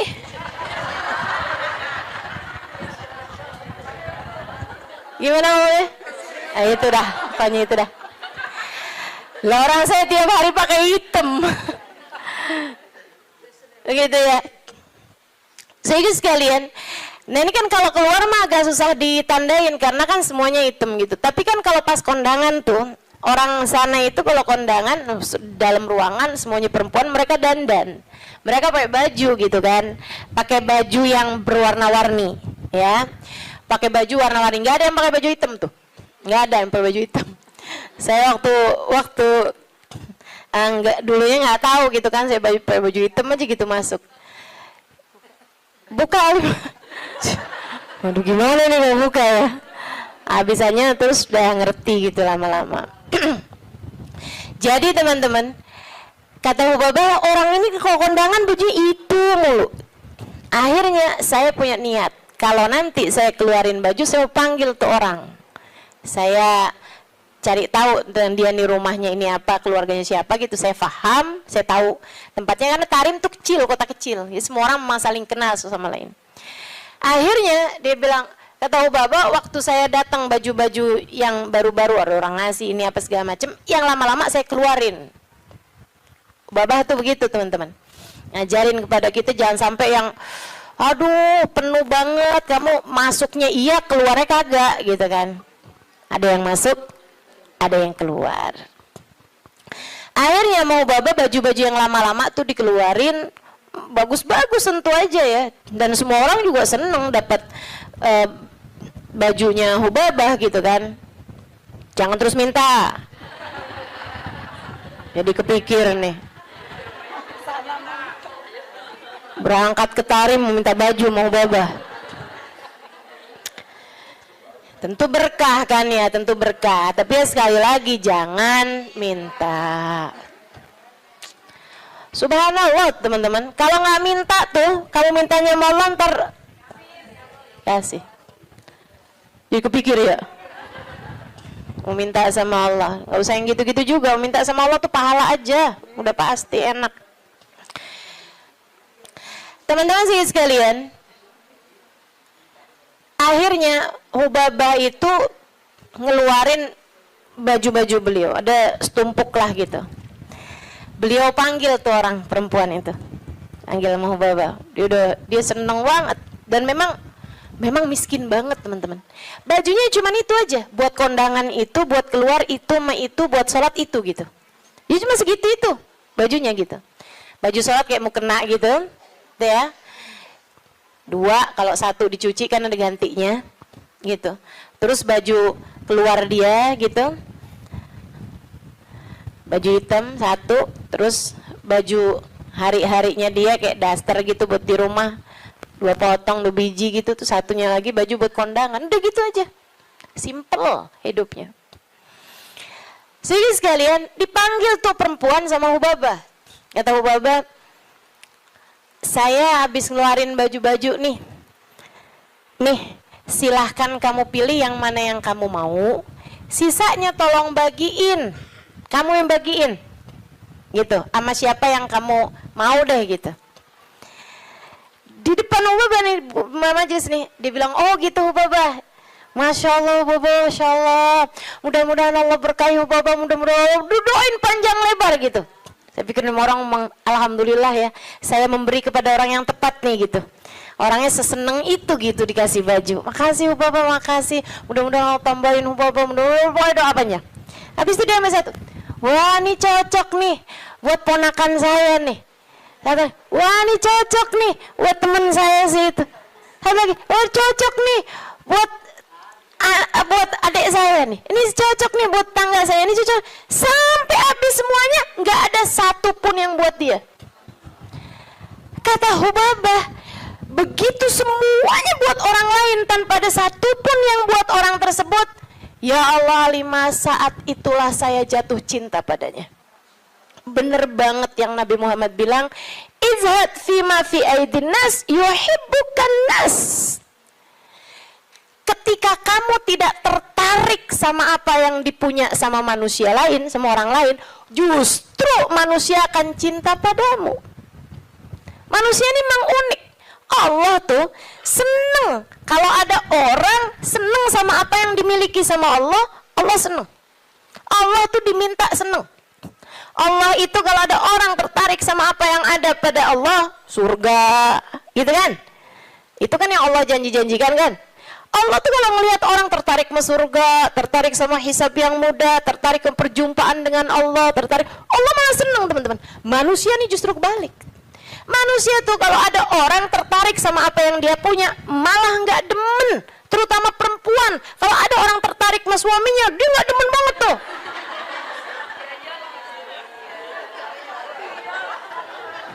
Ya iya kan, Mang, saya kan lagi bilang. Allah kan nggak gitu. Allah punya kekasih, namanya Muhammad. Kalau ada orang tertarik sama Nabi Muhammad, Allah seneng banget. Allah cinta banget, ya kan? Tapi kita kan nggak gitu. Kita punya tas, kalau ada orang tertarik sama tas kita, boleh dong. Nggak demen kita, betul? Kita lagi makan nih, terus ada yang kayaknya enak tuh yang di piring. Boleh nggak perkedelnya buat saya aja? Gedek apa seneng? Gedek, teman-teman, nggak seneng, kesel kita. Gitu, emang manusia tuh kayak gitu. Sama apa yang dia punya, orang lain tertarik, dia nggak senang. Dia nggak senang. So itu sekalian yang saya muliakan, katanya Ubabah, begitu dia tidak tertarik sama apa yang saya punya, bahkan sama sesuatu yang udah saya bagiin, udah saya kasih sama dia, dia nggak tertarik terhadap dunia, saya jatuh cinta sama dia. Masya Allah. Saya langsung masuk lagi ke kamar, saya ambil baju yang saya sayangi, yang saya sukai, saya lipat bagus-bagus, saya kasihin sama dia, saya bilang yang ini untuk kamu, saya minta tolong sama kamu, pakailah baju ini buat kamu, saya nyari berkah dari kamu. Saya pengen dapat berkah kamu, tolong pakailah baju saya ini untuk kamu. Ubabahnya sampai tolong-tolong sama dia. Masya Allah. Tuh saudariku sekalian, orang tuh bisa mulia kayak gitu tuh. Jadi yang memuliakanmu tuh bukan harta. Sebagaimana yang sering saya sampaikan padamu, kemuliaanmu tidak ada pada harta, kemuliaanmu tidak ada pada tahta, jabatan, kemuliaanmu tidak ada pada rupa, kecantikan. Enggak gitu ya. Kemuliaanmu tidak ada bahkan pada ilmu. Kemuliaanmu tidak ada pada ibadahmu juga enggak. Teman-teman saya sekalian, ibadah mah kita kerjain aja. Tapi bukan berarti kamu udah ibadah terus kamu jadi mulia, enggak gitu juga. Kemuliaanmu ada pada Allah Subhanahu wa taala. Allah berikan kepada siapapun yang Dia kehendaki. Makanya nyari mulia, deketi Allah. Deketi Allah. Mudah-mudahan kita tidak dihalangkan untuk bisa dekat dengan Allah Subhanahu wa ta'ala. Itu zuhud, teman-teman. Suatu hal yang perlu banget buat kita minta. Ya. Katanya Imam Ghazali, kalau buat zuhud kayak zuhudnya orang-orang dulu, kayak zuhudnya para sahabat, oh kamu nggak sanggup tuh. Kamu nggak sanggup. Menjadikan semuanya buat Allah, kayak yang saya ceritain kemarin tentang Syaiban Ar-Ra'i. Semua kambing milik Allah Subhanahu wa taala. Yang dimauin sama Allah kita kasihin. Begitu kan? Kita nggak benar-benar punya, katanya Syaiban. Ini kalau mau zuhud-zuhud kayak orang-orang dulu gitu rada berat, teman-teman. Akan tapi kata Imam Ghazali, buat kalian ada dua aja dah zuhudnya. Gimana tuh Imam? Zuhud buat kalian dua aja. Yang nggak punya jangan tertarik, yang nggak punya jangan minta, jangan tertarik, jangan nggak ada urusan, gitu ya. Sama yang barang yang kita nggak punya, sama perkara yang kita nggak punya, kamu nggak usah minta, kamu nggak usah tertarik. Yang ada jangan dinikmati sendirian. Dunia yang kamu punya jangan dinikmati sendirian, bagi kepada yang lain. Yang kamu nggak punya nggak usah minta. Bahkan kepada yang punya, yaitu Allah Subhanahu wa taala. Yang kamu nggak punya nggak usah tertarik gitu. Ustazah, jadi kita minta sama Allah pun juga nggak usah Ustazah. Ya kalau kamu nggak sanggup minta sama Allah aja lah. Begitu kan? Minta sama Allah. Jangan sampai minta sama orang. Jangan minta sama suami. Teman-teman saya suka, Ustazah serius nih nggak minta sama suami. Ih, saran saya begitu. Kalau kamu mau ikut saya, saran saya begitu. Saya alhamdulillah sampai sekarang kayaknya hampir nggak pernah minta sama suami. Alhamdulillah. Ya Ustazah kan ada duitnya banyak. Ya sekarang Sekarang duit saya banyak, teman-teman.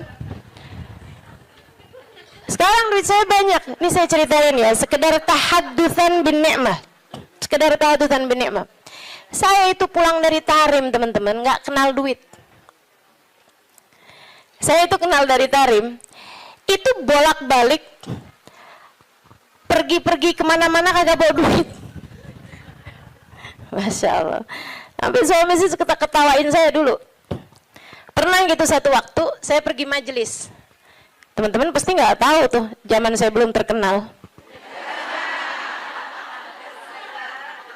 Tahun 2003, tahun 2002 gitu kan. Saya pernah ada majelis maulid. Banyak dulu majelis maulid yang saya hadir nggak diminta bicara, banyak. Banyak. Saya berulang kali hadir di Al-Hawi nggak diminta bicara. Ya hadir aja. Hadir aja nggak apa-apa. Kenapa emang? Kita ngarep berkah, teman-teman. Ustazah kalau sekarang hadir di Al-Hawi nggak diminta bicara, hadir apa enggak? Ya hadir lah. Beberapa tahun yang lalu juga saya hadir di Kuitang nggak diminta bicara, nggak apa-apa. Kenapa emang? Kenapa emang? Lah kenapa kamu yang repot? Kenapa tuh? Repot kamu? Kalau saya nggak diminta bicara, kamu repot? Nggak apa-apa, teman-teman. Emang kenapa? Kita dapat berkah dari hadir. Kita dapat ilmu dari yang menyampaikan. Kan begitu? Kalau kita diminta bicara, ya bicara. Kita diminta nggak bicara, ya nggak usah pengen bicara. Biasa aja. Diminta diam, kita diam. Diminta bicara, kita bicara. Kan begitu. Hamba Allah subhanahu wa ta'ala. Saudara sekalian saya muliakan, ala kulli hal. Gitu ya. Enggak, saya cuma mau bilang aja, maksudnya bahwa yang sekarang kamu kenal itu dulunya juga nggak dikenal. Kan begitu ya?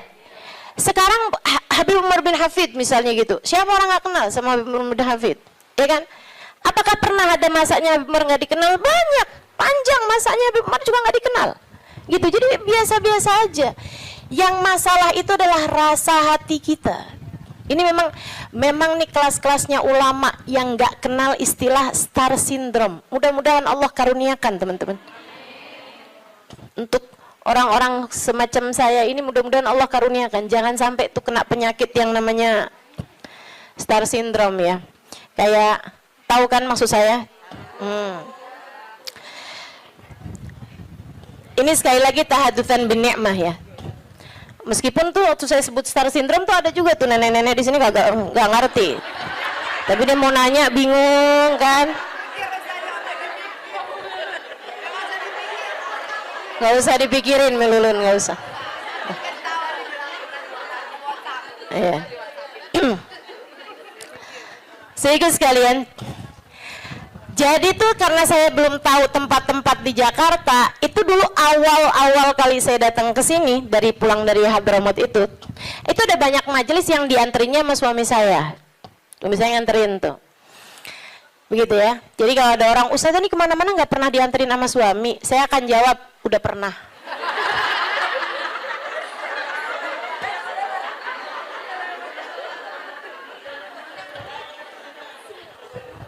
Udah pernah, tenang. Nggak usah kamu sok-sokan bikin iri saya, jemput sama suami gitu kan. Sampai di saat nggak dijemput sama suami sekalipun, turun dari Gojek salim. Gara-gara kebiasaan dianterin sama suami.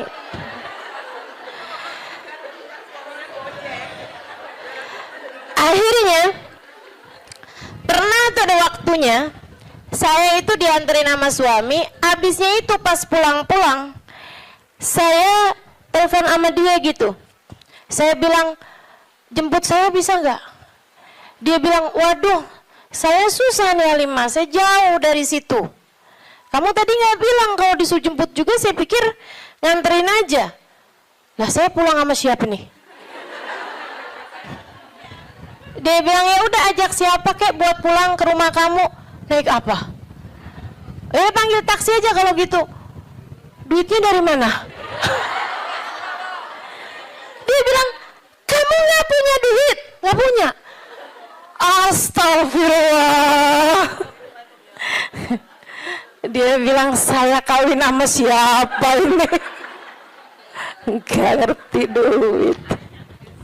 Masya Allah, Masya Allah. Sehingga sekalian, jadi cerita aja gitu. Nggak punya duit nggak bikin saya jadi hina, bukan? Nggak kenal duit, nggak ngerti duit zaman itu, nggak bikin saya hina. Sehingga sekalian, sekarang saya punya duit, nggak bikin saya jadi tambah mulia. Enggak, cuman jadi lebih gampang aja kalau nyari taksi. Kalau nggak ada yang nganterin, meskipun juga nggak perlu naik taksi ya sekarang, alhamdulillah. Jadi sekalian yang saya muliakan, jadi itu kayak begitu gitu kan, urusan dunia nih nggak bikin kita jadi tambah mulia, nggak bikin kita jadi tambah hina. Kemarin tuh berapa lama yang lalu, Habib Umar ada cerita teman-teman, ada cerita gini nih, kata Habib Umar, marat alayya iyam, Habib Umar pernah berlalu beberapa hari, bahkan beberapa bulan dari masa kehidupan saya, ma fi jaybi illa thalathata illa 3,000 rial. Dia bilang, saya nggak punya apa-apa di kantong saya selain 3.000 rial. 3.000 rial sama dengan 15.000 duit kita. Main di daerah. Saya nggak punya selain daripada itu, kata Habib Umar. Cuma 15.000 perak tuh. Berhari-hari, berminggu-minggu, berbulan-bulan. Kata Habib Umar bin Hafid, apakah berkurang kemuliaan seseorang karena nggak punya duit? Apakah berkurang nilai saya gara-gara cuman punya 15.000 itu? Nggak berkurang. Dunia teman-teman tidak memuliakan seseorang. Habib Umar, saya saksinya. Hubabah Nur, Habib Umar, yang ada seberapa dikeluarin, ya udah dikeluarin gitu. Ada tamu-tamu, berapa puluh orang, berapa ratus orang gitu kan. Yang ada pun punya, keluarin. Itu. Nggak ada hitung-hitungan sama urusan duit. Hubabah Nur itu teman-teman saya sekalian, karim banget, dermawan banget. Beliau itu bahkan, kan tinggal di kota Tarim, orangnya miskin-miskin. Banyak di antara mereka tuh yang kayak melahirkan gitu kan, terus nikah apa segala macem, itu pada nggak punya duit. Mereka itu di kota Tarim kalau nggak punya duit, datangnya ke Hubabah Nur. Hubabah Nur kasih kepada mereka. Sehingga sekalian yang saya muliakan, sampai Hubabah Nur nih ceritain, bukan Hubabah tentu saja ya, cerita orang yang khidmah di rumahnya Hubabah. Itu teman-teman saya sekalian sampai punya stok di dapur beliau, atinya kambing, atinya unta gitu ya, itu beliau stokin di freezernya beliau. Buat siapa? Buat perempuan Tarim yang melahirkan nggak punya duit biar bisa makan yang bergizi. Pikirin sama Hubabah. Ya Hubabah setiap kali ini gitu, ada uang, ntar beli ini, beli itu, beli ini, beli itu. Yang dipikirin orang mulu tuh, subhanallah, subhanallah. Itu orang mulia, emang mulia teman-teman. Orang mulia itu emang orang mulia. Tuh Baba Nur, orang mulia. Baik, kita doain panjang umur, sehat badannya. Karena kita ini masih belum sanggup ditinggalin sama beliau. Saya terutamanya, nggak sanggup saya. Bayangin Hubabah nggak ada gitu, bayangin Habib Umar nggak ada gitu. Ya Allah, mudah-mudahan Allah panjangkan umur beliau insya Allah. La ilaha illallah. Tuh, yang ada dibagi, yang nggak ada nggak usah dicari, ya kan? Yang nggak ada nggak usah dicari, nggak usah tertarik, nggak usah minta bahkan sama suami. Saran saya gitu. Nggak usah minta sama suami, jangan sandarkan rezekimu sama suamimu, jangan. Makanya kalau doa urusan rezeki itu teman-teman, nggak usah gini loh, ya Allah banyakin rezekinya suamiku ya Allah gitu. biar bisa ngasih aku gitu. Jangan teman-teman, doa aja, ya Allah karuniakan rizki kepadaku atau kepada kami deh gitu. Nggak usah kamu sandarkan rezeki kamu tuh sama suami, walaupun yang kerja suami, karena itu namanya ngatur rezekinya yang dari Allah tuh kayak harus lewat suami gitu, padahal kan nggak kayak gitu. Dia kan selama ini kayak gitu, yaudah doain dia, doain kamu juga gitu.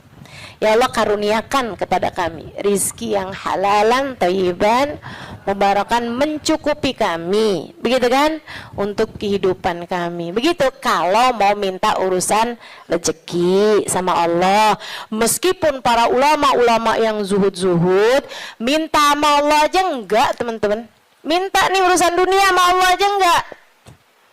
Minta sama Allah aja enggak, urusan dunia oh enggak. Kami tidak meminta kepada yang punya, bagaimana mungkin kami memintanya kepada yang enggak punya. Itu katanya Sayyidina Salim. Saya juga sering cerita ini. Cucunya Sayyidina Umar bin Khattab, namanya Syekh Salim, Sayyidina Salim. Saudara sekalian, beliau nih Sayyidina Salim ini ulama terkemuka di kota Madinah, di kota Mekah. Kota Mekah. Satu waktu khalifah lagi haji. Khalifah tuh raja, presiden, ya, di atasnya presiden bahkan. Karena dia mengepalai negara-negara yang ada dalam khilafah Islamiyah. Gitu. Kayak kalau di kita apa ya, ketua PBB kali ya. Cuman itu jadi kayak mengatur negara juga. Kalau PBB kan ngatur negara-negara doang, nggak mengatur negaranya dia sendiri. Kalau ini kayak presiden, tapi selain daripada dia presiden, dia juga ngepalain negara-negara yang ada di dalam kepemimpinannya dia lah gitu ya. Jadi di atasnya raja atau di atasnya presiden. Khalifahnya tuh lagi haji waktu itu, pas dia lagi mau tawaf di jalan nih mau masuk ke masjid nih, ketemu sama Sayyidina Salim, Syekh Salim. Dia bilang kemudian kepada Syekh Salim, dia bilang, oh, alhamdulillah Syekh ketemu di sini, masya Allah. Nih ya, kalau ulamanya nggak cinta dunia, orang semuanya pada mendekat, termasuk pejabat. Pejabatnya yang berusaha buat ngedekat, bukan ulamanya yang berusaha ngedeketin pejabat. Ya kan? Sekarang kenapa banyak ulama-ulama berusaha mendekati pejabat? Nah ini dia. Padahal menurut saya jabatan ulama tuh di atas jabatan pejabat. Akhirnya teman-teman, Sayyidina Salim mau masuk masjid nih, tahu-taunya ketemu sama khalifah. Khalifahnya pakai kesempatan buat minta doa. Dia bilang, ya Syekh Salim, alak hajak dia. Wahai Syekh Salim, bukan buat minta doa. Dia pakai kesempatan itu buat mendatangkan hajatnya Syekh Salim, karena dia ngerasa dia punya harta banyak, punya kekuasaan, punya apa segala macam. Barangkali, wahai Syekh Salim, adakah kebutuhanmu yang bisa aku bantu? Ada sesuatu kah yang bisa saya bantu? Saya senang banget nih, tabarrukan sama ulama, nyari berkahnya para ulama. Khalifahnya ini kan udah baik banget ya, udah baik banget nih khalifahnya nih, udah masya Allah banget hatinya sampai bisa kayak begitu gitu sama seorang ulama gitu kan. Bukannya ulama ngajuin proposal, ini malah pejabatnya yang nanya sama ulama tersebut, alak hajak dia, adakah kebutuhanmu yang bisa saya bantu? Katanya Sayyidina Syekh Salim begini nih, maaf, kita lagi ada di rumahnya, saya malu untuk meminta kepada selain sahibul bait. Di rumahnya Allah, sahibul baitnya siapa? Allah. Saya malu nih, di rumahnya Allah saya minta sama selain Allah. Fahamnya pejabat tersebut, oh berarti kalau mintanya udah nggak di masjid, mau nih mungkin beliau, gitu kan? Jadilah si pejabat ini nih kayak semacam nungguin sampai Sayyidina Syekh Salim selesai dari urusannya di masjid. Dan beneran, begitu Syekh Salim keluar dari masjid, disamperin lagi. Ini sekarang udah nggak di masjid nih kan? Samperin lagi sama beliau. Ya Syekh, Khalifah, Syekh, saya mau nanya yang tadi apa ya? Itu yang tadi alak hajak dia, adakah kebutuhanmu yang bisa saya bantu? Katanya Sayyidina Syekh Salim, Ta'ni bi hajati dunia wa hajatil akhirah. Maksud kamu hajat dunia apa hajat akhirat? Ya hajat dunia lah Syekh. Kalau hajat akhirat justru orang seperti saya meminta doa kepadamu biar urusan akhirat kita lancar kan. Kan justru malah ngalap berkah dari para ulama gitu kan. Katanya saya Salim, oh maksud kamu hajat dunia? Maaf, kalau urusannya hajat dunia, saya selama ini tidak pernah minta kepada yang punya. Bagaimana mungkin saya meminta kepada yang enggak punya? Yang punya dunia siapa? Allah. Saya malu buat minta dunia sama Allah. Bagaimana mungkin saya minta dunia kepada yang tidak memilikinya, yaitu kamu sebagai manusia. Manusia mau suami kamu, mau anak kamu, mau saudara kamu, semuanya sama. Sama-sama tukang makan rejeki. Tidak ada di antara mereka yang memberi rejeki. Yang memberi rejeki cuma satu, namanya Allah. Kalau kamu harus minta dunia, mintanya sama Allah. Kalau kamu harus minta dunia, ya, kalau kamu harus minta dunia, mintanya sama Allah. Bahkan para kasih Allah, mereka minta sama Allah pun enggak urusan dunia. Mintanya urusan apa? Mintanya urusan kebersihan hati. Mintanya urusan kelezatan ibadah. Mintanya urusan kehusyuan sholat. Mintanya urusan keikhlasan berbuat. Mintanya selamat hidup dunia, selamat hidup akhirat.